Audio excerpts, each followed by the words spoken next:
PSM Makassar menggelar uji coba sebelum meliburkan pemain.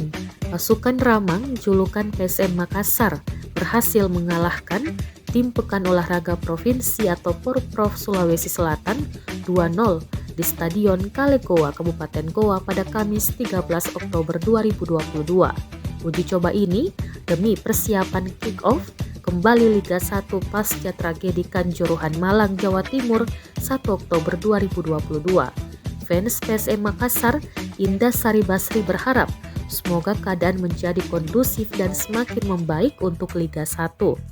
Indah berharap kepada PSM untuk bisa mempertahankan performa dan semangat saat kembalinya Liga 1.